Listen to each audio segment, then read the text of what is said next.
Taught, I've never heard preached until God taught it to me over the past 2 days. It's a very different way of looking at a common story that everyone's heard. Surprise, surprise. But as everyone knows, we've been hearing a lot about inner healing and TU sessions and any issues you've got from the past, getting those healed so God can adequately work through you. Okay? What we're going to do is we're going to kind of go on a journey and we're going to look at Samuel. And what I think we have in Samuel is an issue of generational curse. Okay? And what we're looking at specifically is the spirit of rejection that has followed Samuel his whole life. Okay? So if everyone will turn, if you got your Bible, go to 1 Samuel, chapter 1, verse 1. Now we're going to cover a lot of ground. I'm not going to read everything. I'm going to paraphrase a lot of it because there's a lot that doesn't necessarily pertain to what we're talking about. But where we're going to start is examining where this spirit of rejection entered Samuel's life, so that we can adequately understand what Samuel's dealing with. So we'll start at chapter 1, verse 1. There was a man named Elkanah who lived in Ramah in the region of Zuph, in the hill country of Ephraim. He was the son of Jeraham, son of Elihu, son of Tohu, son of Zuph, of Ephraim. Elkanah had 2 wives, Hannah and Peninnah. Peninnah had children, but Hannah did not. Each year, Elkanah would travel to Shiloh to worship and sacrifice to the Lord of Heaven's armies at the tabernacle. The priests of the Lord at that time were the 2 sons of Eli, Hophni and Phinehas. On the days that Elkanah presented his sacrifice, he would give portions of the meat to Peninnah and each of her children. And though he loved Hannah, he would give her only one choice portion, because the Lord had given her no children. So Peninnah would taunt Hannah and make fun of her because the Lord had kept her from having children. Year after year it was the same. Peninnah would taunt Hannah as they went to the tabernacle. Each time Hannah would be reduced to tears and would not even eat. "Why are you crying, Hannah?" Elkanah would ask. "Why aren't you eating? Why be downhearted just because you have no children? You have me. Isn't that better than having 10 sons?" So what we see here, this is where the spirit of rejection begins in Samuel's life. Okay? Because if you haven't guessed it yet, Hannah is going to be the mother of Samuel. Okay? So Peninnah pretty much made a life out of picking on, mocking, and pretty much going after Hannah pretty consistently throughout their life as they're going and doing sacrificing. Hannah feels rejected because of that. Not only is she rejected by the harsh words of her sister wife, for lack of a better word, but she's not getting the same portion as Peninnah. God hasn't given her children, so you're going to feel rejected that God hasn't given you children for some reason or another. So essentially what this starts is this is going to travel with Samuel his whole life.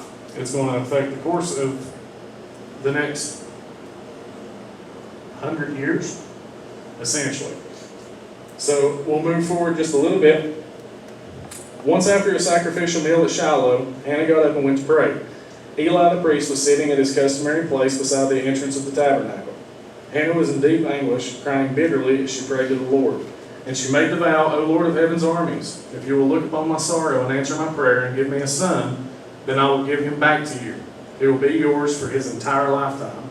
And as a sign that he has been dedicated to the Lord, his hair will never be cut." As she was praying to the Lord, Eli watched her. Seeing her lips moving but hearing no sound, he thought she had been drinking. "Must you come here drunk?" he demanded. "Throw away your wine." So you see another thing of rejection right there. The priest assumed she was drunk and tried to kick her out of the church, even though she was just trying to pray for a son. "Oh no, sir," she replied. "I haven't been drinking wine or anything stronger, but I'm very discouraged and I was pouring out my heart to the Lord. Don't think I am a wicked woman, for I have been praying out in great anguish and sorrow." In that case, Eli said, "Go in peace, may the God of Israel grant the request you have asked of him."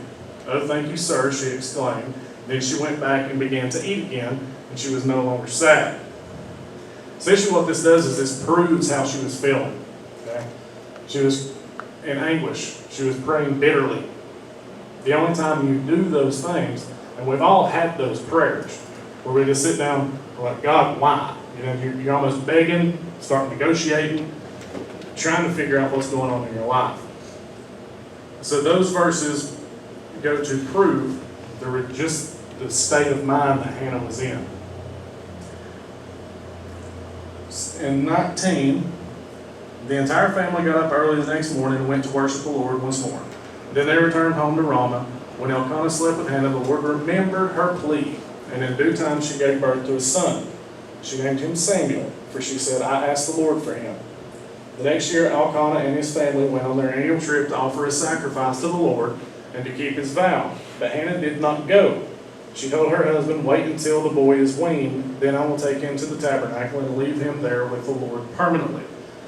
Now what you see here is that rejection has kind of morphed into a trust issue. And that's what happens. Whenever we have what's called a stronghold, which is an underlying issue that has affected our lives, okay, they start morphing into other issues. And this is a trust issue. She felt like she needed to wean Samuel before she could trust God with him. Okay? Whatever you think is best, Elkanah agreed. Stay here for now, and may the Lord help you keep your promise. So she stayed home and nursed the body until he was weaned. The boy, until he was weaned. When the child was weaned, Hannah took him to the tabernacle in Shiloh. They brought along a 3-year-old bull for the sacrifice and a basket of flour and some wine. After sacrificing the bull, they brought the boy to Eli. Sir, do you remember me? Hannah asked. I am the very woman who stood here several years ago praying to the Lord. I asked the Lord to give me this boy, and he has granted my request. Now I am giving him to the Lord, and he will belong to the Lord his whole life. And they worshiped the Lord there. Now I'm not going to read chapter 2 except for verse 11 there. Then Elkanah returned home to Ramah without Samuel, and the boy served the Lord by assisting Eli the priest. What happens here? What happened here is Samuel is starting his life with his mother giving him up. So that spirit of rejection, even though she felt she was doing what the Lord told her to do, is going to follow Samuel here. Because you cannot be given up as a child without feeling like you've been rejected by your mother. Okay? So what you'll start to notice is God shields Samuel from the feeling of rejection for most of his life until other things happen. But this here is where the seed was planted. So, let me find my note here. I got off track.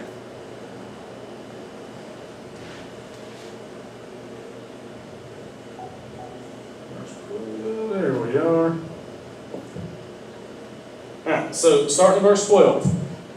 Now the sons of Eli, which is the priest, were scoundrels who had no respect for the Lord, or for their duties as priests. Whenever anyone offered a sacrifice, Eli's sons would send over a servant with a 3-pronged fork.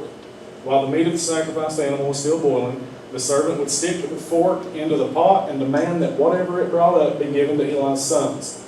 All the Israelites who came to worship at Shiloh were treated this way. Sometimes the servant would come even before the animal's fat had been burned on the altar.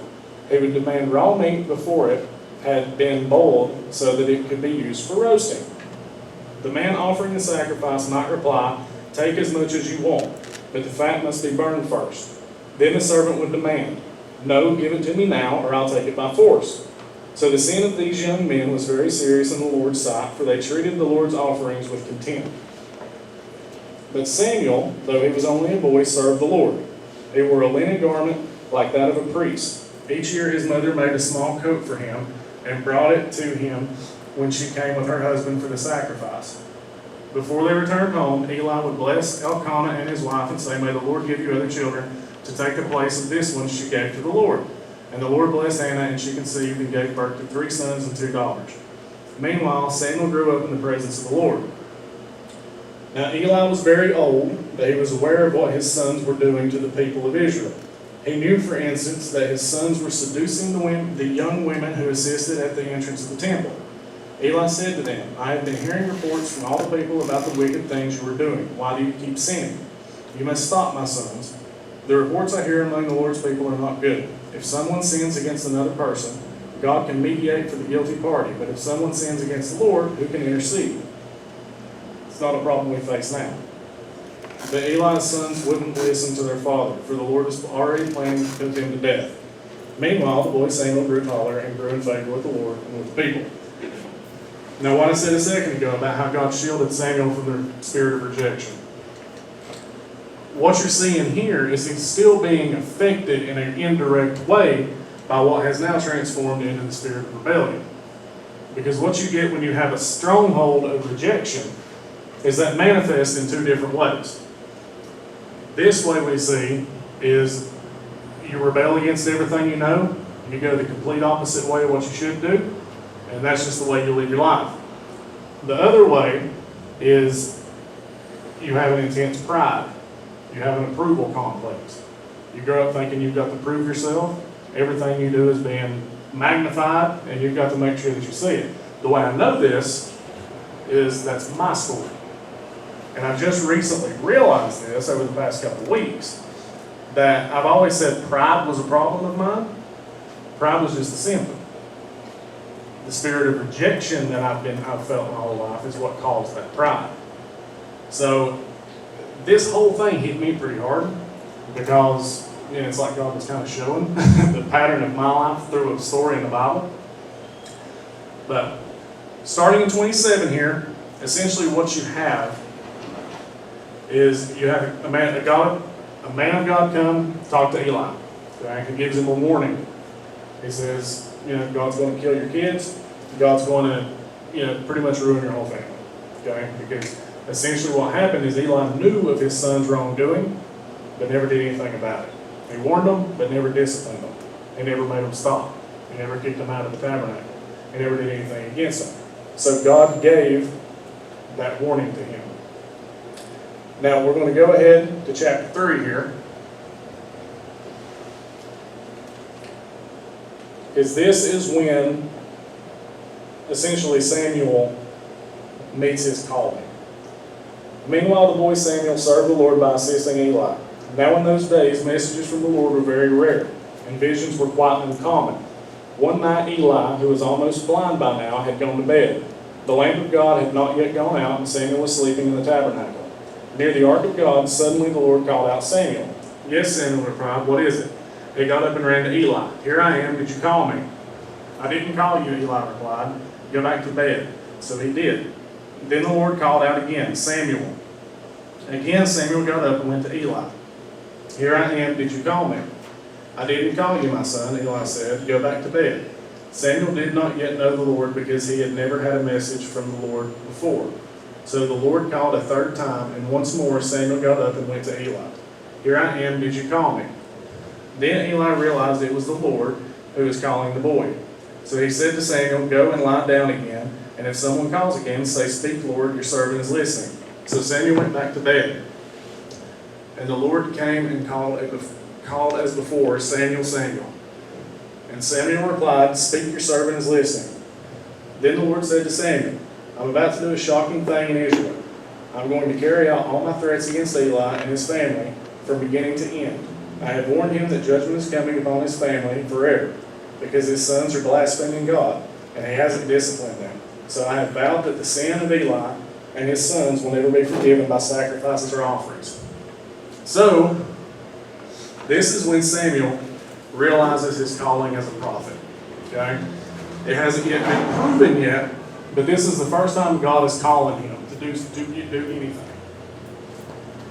So, God, it is so hot in this building. Miserable hot. Take my hat off. Does my hair look pretty good? So, essentially what happens next is Samuel gets up, goes talk to Eli, and lets him know what God has said. What else can Eli say except for if it's God's will, let it be done? Because he knew what he had did.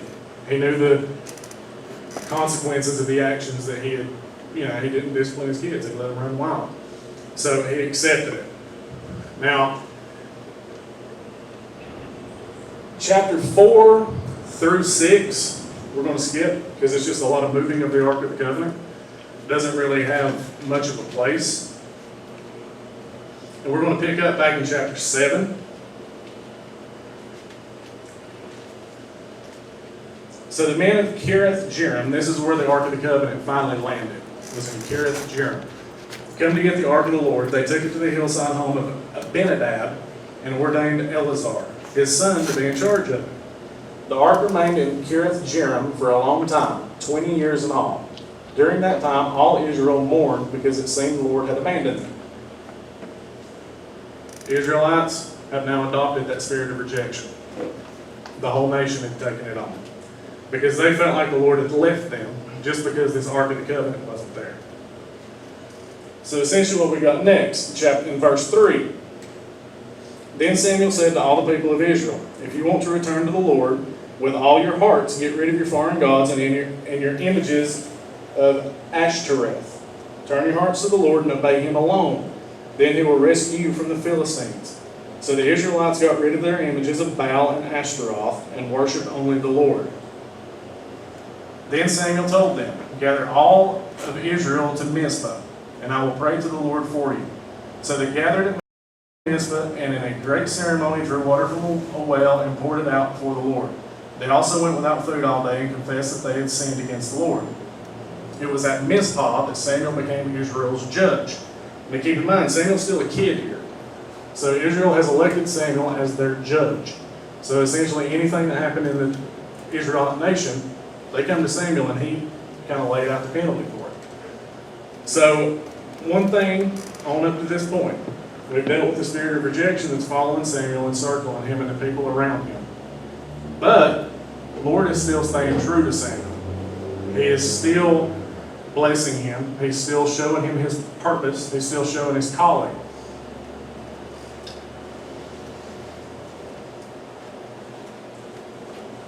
So my note said Samuel is established as not just a prophet, but as a leader. He was able to defeat the Philistines with the help of the Lord and keep them from ever trying to invade again. So let me go back and read that. When the Philistine rulers heard that Israel had gathered at Mizpah, they mobilized their army and advanced. The Israelites were badly frightened when they learned that the Philistines were approaching. Don't stop pleading with the Lord our God to save us from the Philistines, they begged Samuel. So Samuel took a young lamb and offered it to the Lord as a whole burnt offering. He pleaded with the Lord to help Israel, and the Lord answered him.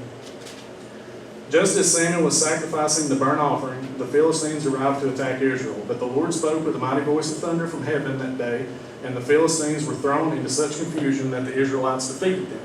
So essentially, God spoke, everybody went crazy, the Israelites was able to take care of it.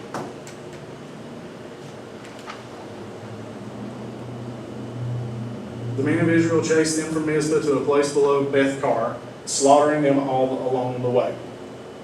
Samuel then took a large stone and placed it between the towns of Mizpah and Jeshanah. He named it Ebenezer, which means the stone of help, for he said, up to this point the Lord has helped us. So the Philistines were subdued and didn't invade Israel again for some time, and through our Samuel's lifetime, the Lord's powerful hand was raised against the Philistines. The Israelite villages near Ekron and Gath that the Philistines had captured were restored to Israel, along with the rest of the territory that the Philistines had taken. And there was peace between Israel and the Amorites in those days. And if you guys think ahead just a little bit, that's the next time the Philistines tried to attack. Whenever a certain giant decided he wanted to try again. And we know how that ended. We're not going to go there yet. So, Samuel continued as Israel's judge for the rest of his life. Each year he traveled around setting up his court, first at Bethel, then at Gilgal, and then at Mizpah. He judged the people of Israel at each of these places. Then he would return to his home at Ramah, and he would hear cases there too. And Samuel built an altar to the Lord at Ramah. Now one thing that God kind of spoke to me there is, one thing you notice in that little part is Samuel's life was either spent on a judge's chair or traveling or somewhere away from his homeland. Okay? Why that's important is what's coming up next. In chapter 8, as Samuel grew old, he appointed his sons to be judges over Israel. Joel and Abijah, his oldest sons, held court in Beersheba, but they were not like their father, for they were greedy for money, they accepted bribes and perverted justice. What we have here, now I have no biblical backing for this, this is just what the Lord told me about this. You've got another rebellious spirit there that the sons are dealing with. Okay? One thing that God told me is these kids grow up with a judge as a father. I can speak to this, me and Drew both can speak to this. We grew up with a pastor as a father. Okay? When you grow up with a father who has a very important job title, okay, what you end up getting is a lot of times you don't feel like you're as important as that. So what you've got on these kids is a spirit of rejection by their father that's manifesting as the spirit of rebellion. Okay? And I know that may seem as a stretch. That's why I kind of had to explain that there. Finally, all the elders of Israel met at Ramah to discuss the matter with Samuel. Look, they told him, you are now old and your sons are not like you. Give us a king to judge us like all the other nations have. Samuel was displeased with their request and went to the Lord for guidance. Do everything they say to you, the Lord replied, for they are rejecting me, not you.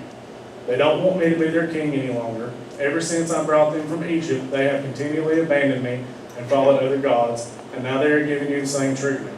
Do as they ask, but solemnly warn them about the way a king will reign over them. So this is the first time that spirit of rejection is hitting Samuel. Okay? It took years, but it's finally surfacing. And that's something that I'm noticing on my healing journey is a lot of the things that are hitting me didn't hit me until I was now. Okay? These things don't always surface until it's time for God to show them to you. Okay? So what the way this surfaced is the Israelites rejected Samuel as their judge anymore. Okay? They said, you're no good to us no more, send us a king. Okay? And this is after all God had done through Samuel. Okay? So, and the way I know Samuel was feeling that rejection is the Lord made a specific point to tell him, they're rejecting me, not you. Okay? Why would he say that if Samuel wasn't feeling that? He would have no need to. So, essentially in the next few verses, you got Samuel, he goes to the people, he warns them what's going to happen. Okay? They're going to draft your sons and assign them to his chariots. Some will be generals and captains. Some will be forced to plow his fields. Essentially, it's going to be an unfair system. Okay? Anytime you have a ruler or a dictator, you have an unfair system. Some people end up high, some people end up low. It's just unfair. Where on a system where God is your king, it's equal. It's equal throughout the kingdom. But even though they've been warned, they still rejected it, still wanted their king. How many of us does that sound like? You've been warned and warned and warned, but you still do the same crap that you do all the time. So that's just a little bit of a symbolic of you get warned, still do your own thing. Same spirit of rebellion, same spirit of rejection that you're dealing with. Now, chapter 9 enters Saul. And this is what my original lesson was on. I'll go ahead and tell you, it's got to change now. My original lesson was, are you Saul? Are you David? Okay? Because David was not the first person to be anointed king. There was one before him. Okay? And where that was going is, you're probably not the first person to be anointed in the position that God's asking you to be. Okay? Will you take up the mantle like David did and run with it and be great? Will you be Saul? And what we're going to see here is what Saul did with that mantle.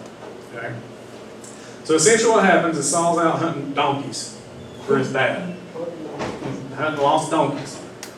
And his servant was with him, and the servant had this idea. They couldn't find the donkeys anywhere. They were gone. So the servant has the idea, hey, there's a seer in the next town. Seer is another word for prophet. Okay? Talking about Samuel. So Saul and the servant decided, yeah, let's go see this seer and see what he can tell us. Okay? And this kind of sparked a whole other thing.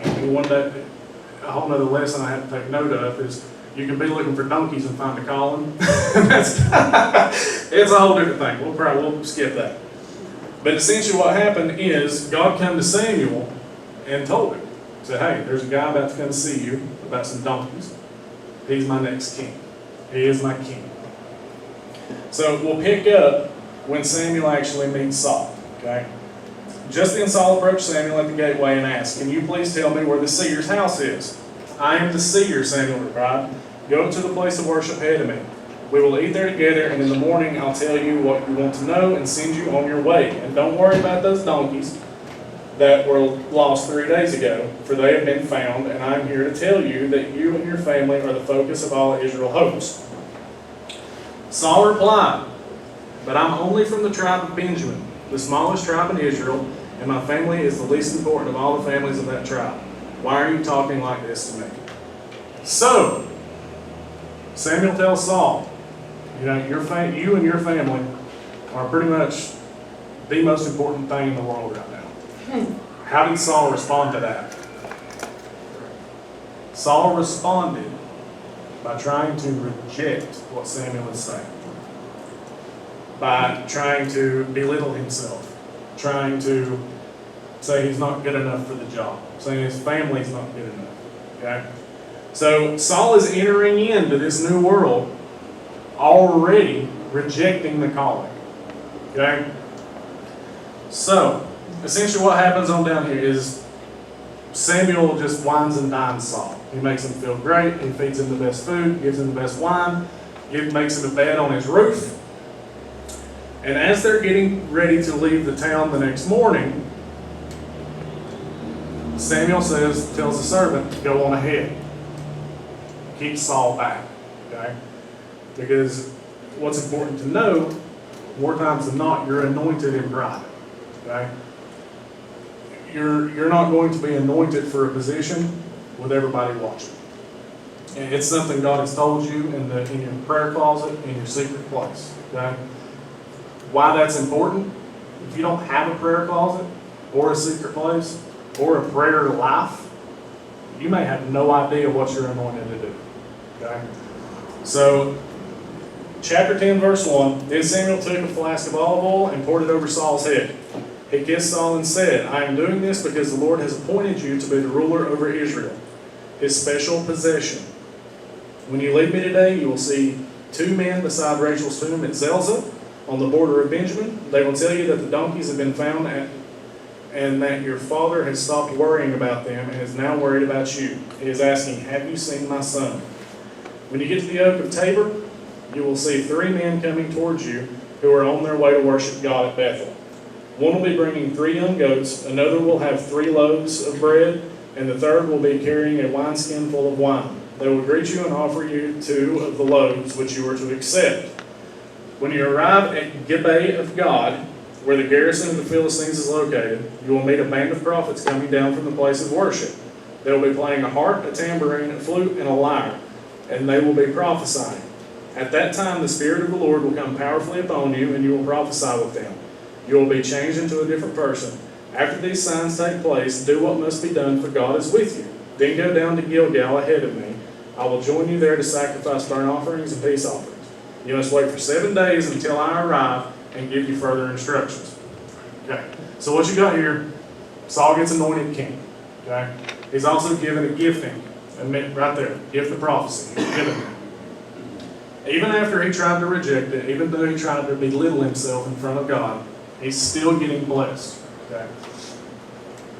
So, verse 9, as Saul turned and started to leave, God gave him a new heart, and all Samuel's signs were fulfilled that day. When Saul and his servant arrived at Gibeah, they saw a group of prophets coming toward them. Then the Spirit of God came powerfully upon Saul, and he too began to prophesy.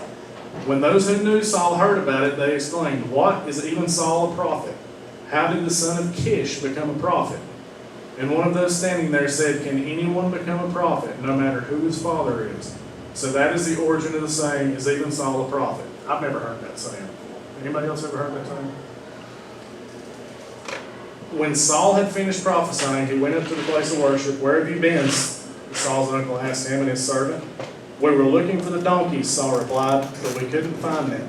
So we went to Samuel to ask him where they were. Oh, and what did he say? His uncle asked. He told us that the donkeys had already been found, Saul replied, but Saul didn't tell his uncle what Samuel said about the kingdom. So we have two things here. We see Saul's first experience with being rejected, and we see more of Saul rejecting. When he started prophesying and doing what God told him, people were saying. And essentially what they were saying is, how can this guy be a prophet? They were questioning. They were rejecting the gift that God had given him. They were discounting him. Okay? And then when he went to tell his father what had happened in the town, all he said was the donkeys were found. He left out everything to do with Samuel. So he's still, even after what God had just did for him, rejecting this calling and anointing. I ran out of my notes here. I'm way ahead of my notes.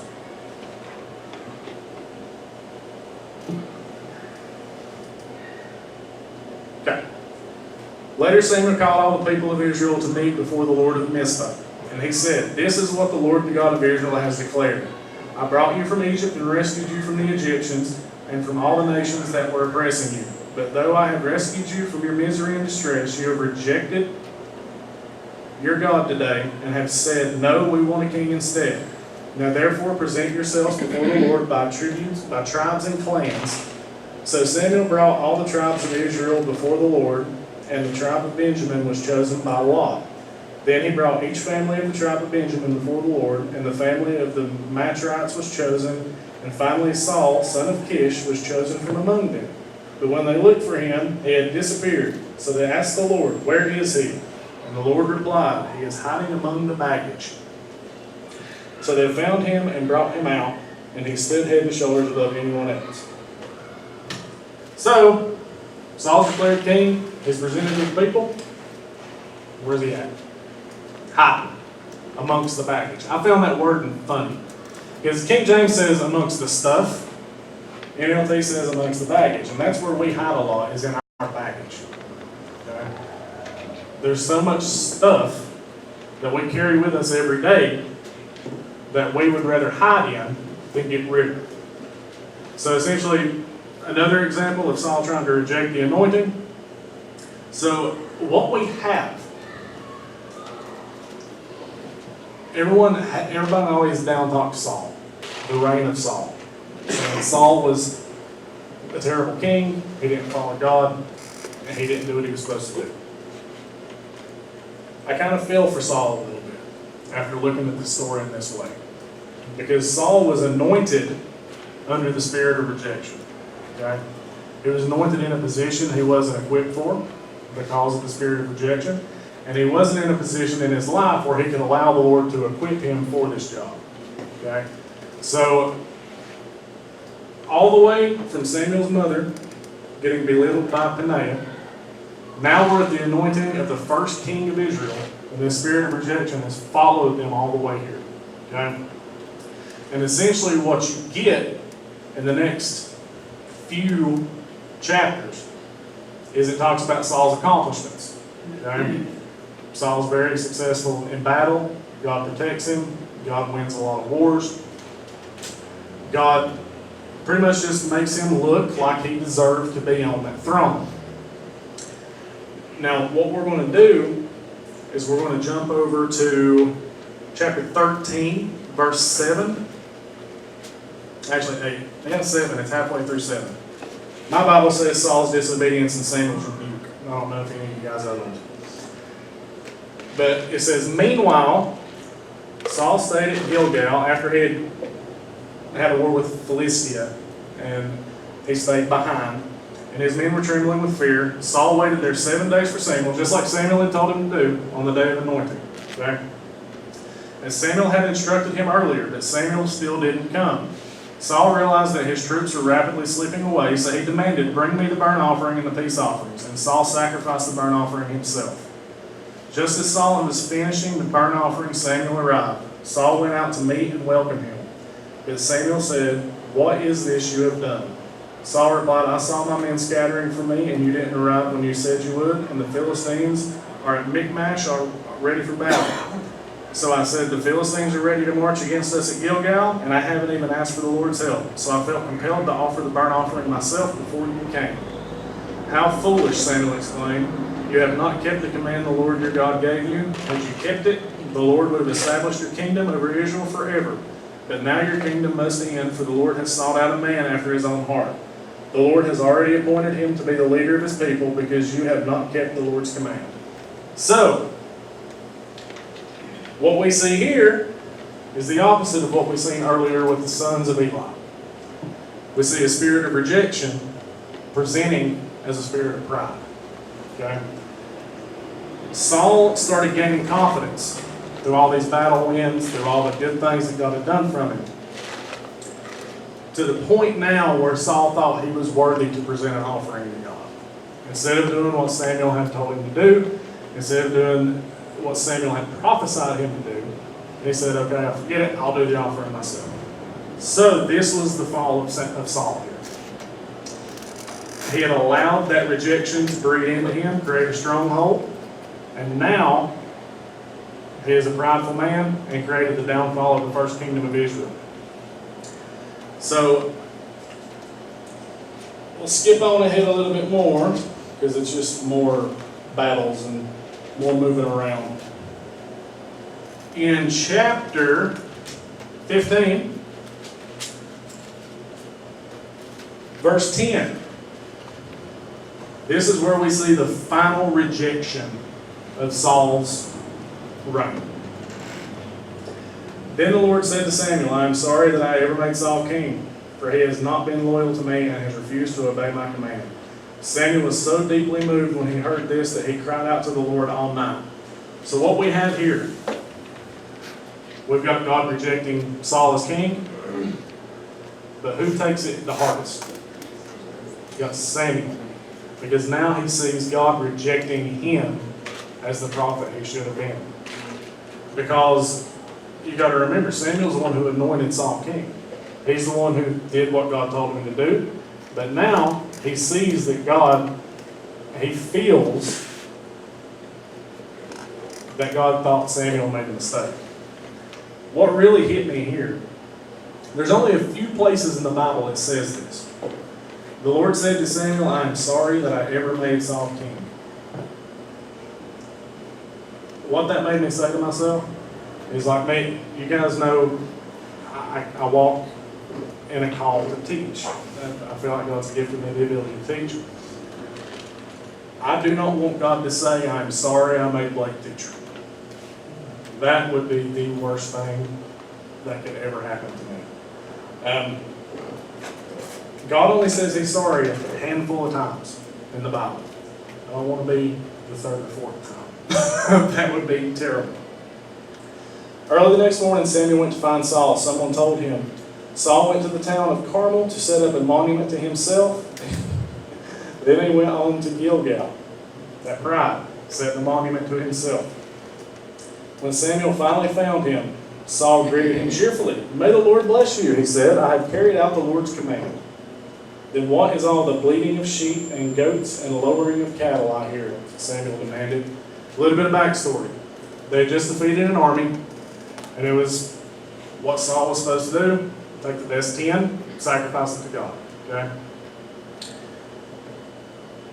It's true that the army spared the beasts of the sheep, goats, and cattle, Saul admitted, but they are going to sacrifice them to the Lord your God. We have destroyed everything else. Then Samuel said to Saul, Stop, listen to what the Lord told me last night. What did he tell you? Saul asked. And Samuel told him, Although you may think little of yourself, are you not the leader of the tribes of Israel? Which I don't understand that line.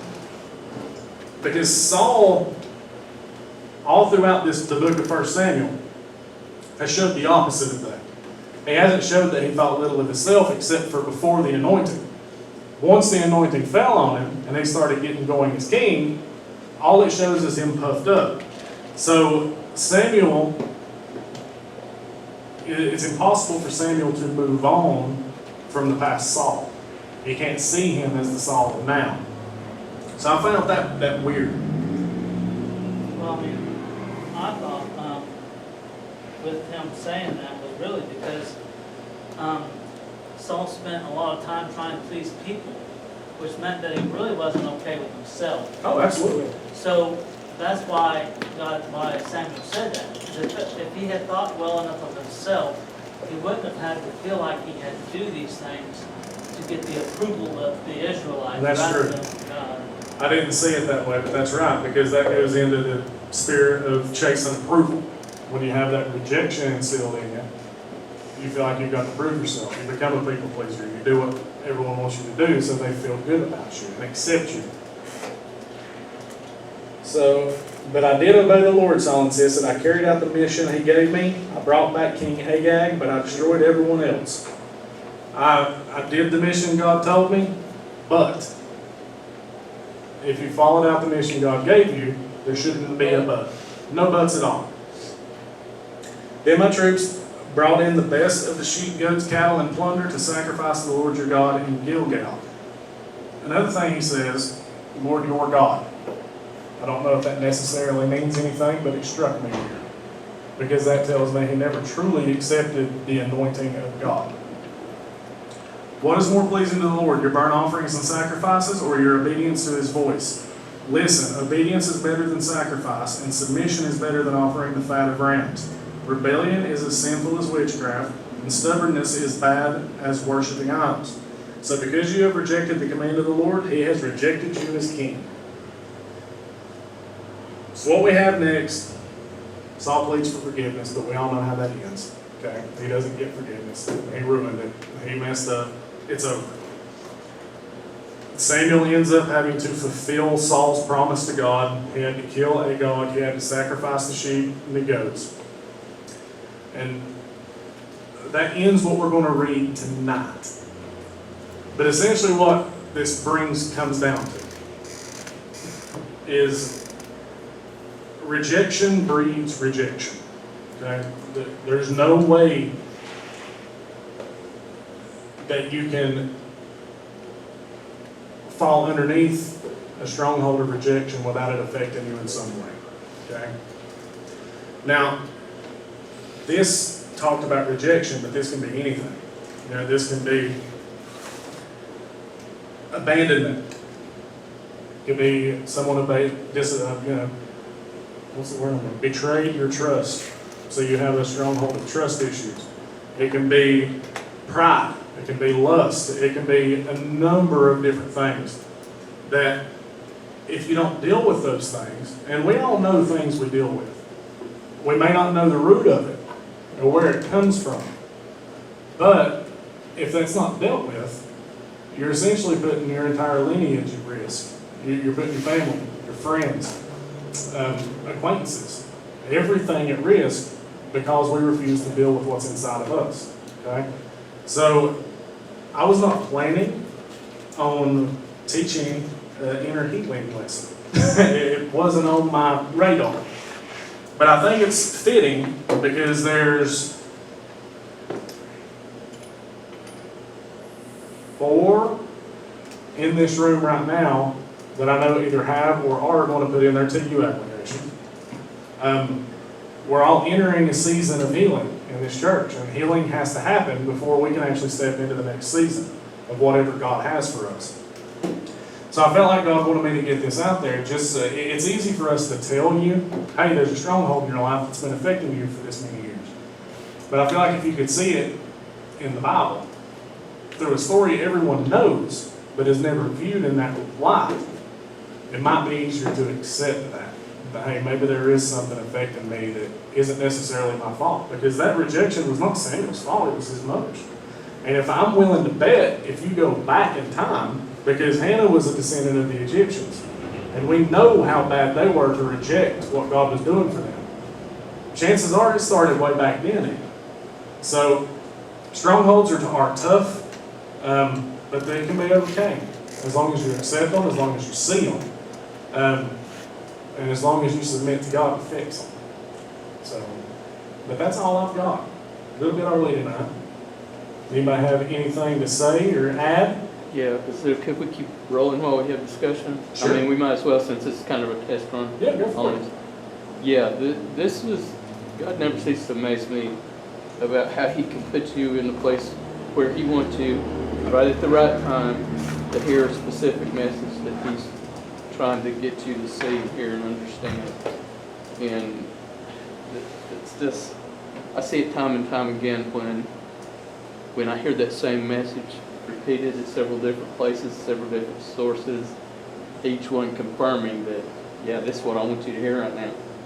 You know, and so I don't want this to be all about me at all, but it's like how appropriate that you chose this subject on the night that I'm trying to start this little part of our ministry, you know, video ministry, because when I came, Chris and Allison, for prayer that Sunday, when I asked for prayer that God would reveal to me my true calling, and He anointed me, my hands, my eyes, my ears, my head, my feet, to God's service. I felt deeply honored and at the same time scared to death that can I live up to that anointing? Can I do what God has called me to do? It's a scary place. You know, I felt, like I say, I felt deeply honored and at the same time just really, really scared. And I still feel that a little bit. I'm fairly confident of my ability to do stuff like this because it's been my interest my whole life long, and I've pursued it and I've learned a little bit. But because of what you discussed about feelings of rejection, you know, can cause these deep wounds in you over a lifetime of experiencing that rejection, that it creates in you feelings of inadequacy that are tough to overcome. They're just really hard to overcome.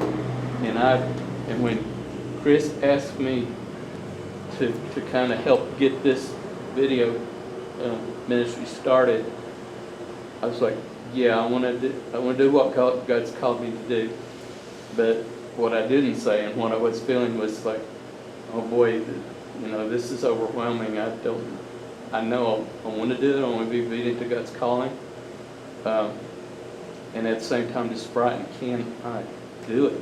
You know, do I have the mental clarity and the mental strength as well as the physical strength and the energy to do this and be over this, you know, and be here and be faithful and helping y'all get this thing off the ground and get it moving and that's the place where I feel the feelings of inadequacy, of not knowing. Basically, I know by head knowledge that I can do all things through Christ who strengtheneth me, you know. But at the same time, you know, the devil jumps on you with that fear, and you just and all those past feelings of rejection make you feel that inadequacy. So, you know, this is one of those nights, one of those times where God put me in the right place at the right time to hear the right message, the thing that He's trying to drive home to me. And that's, to me, a little miracle in itself.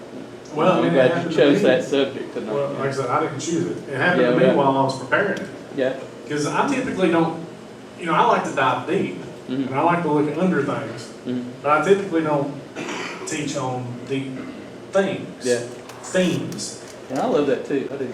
And the first thing the devil tried to tell me was, what qualifies you to teach that? Yeah. Because I'm open about it. I don't hide nothing. I've got a rejection stronghold that showed itself in a sense of pride, but I accept, I notice it, I'm facing it, and I'm going to heal from it. Yeah.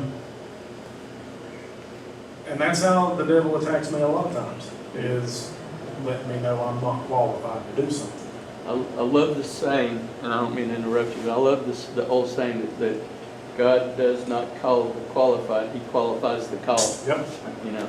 Exactly. And so, you know, over the course of history, He has chosen the most meek and humble people to do great things. We're going to talk And about not for themselves and their own egos, but for God's purposes, God's calling, God's purposes. And I mean, David was a humble shepherd boy that his brothers and whole family rejected as being the lowest and most, you know, humble, unable to do something like be a king. You know, nobody would have ever picked him. But God You know, that's what God operates. He picks the most lowliest, humble people to do His will. So I feel like I'm in good company when He's calling the lowly, the lowest of the lowest, you know? Thanks, Karen. I know how you really feel about us. No, I'm talking for me. I'm not, The way it sounded. though. no. Look, bottom Forgive line me, I didn't is- mean it that way at all. God uses your deficiencies as strengths, Mhm. bottom line. He's gonna put you in a position where you feel inadequate, so He can show you just how adequate you are. Mm. He's gonna put you in a position where you're not qualified to show you how He qualifies. Mm. So never let your deficiency determine your path, because your deficiency is the platform that God's going to use. That's a good word. So God puts in us everything that He wants to pull out of us eventually. He puts it there like a seed to grow. And as we grow and we mature, that seed grows, and that ability to do what He calls us to do grows. But He's the one who put it in us to start with. It's a matter of time. Yeah, And yeah. it ain't our time. Right. Anybody else got a comment, question?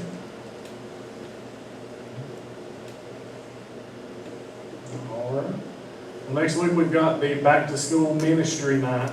If you haven't seen it floating around Facebook, we're gonna pray over the kids, have some music, and just make sure they go into their school year prepared and prayed over. So come expecting a good time with that. The week after that, I'm gonna have you again, because Dad's on vacation, and we're gonna dive into David. We're gonna see the flip side, whenever that spirit of rejection is overcame, what God can truly do. So, if nobody else has anything else to say, I'm going to ask Tanya, will you dismiss us? Dear Heavenly Father, we just thank you for this opportunity to come and see things differently than we've seen before. And we just thank you, God, for using the people that you do to reach us. Please help us, Lord, to apply it to our heart and live it out how you want us to. I ask this in Jesus' name. Amen. Amen. Yeah.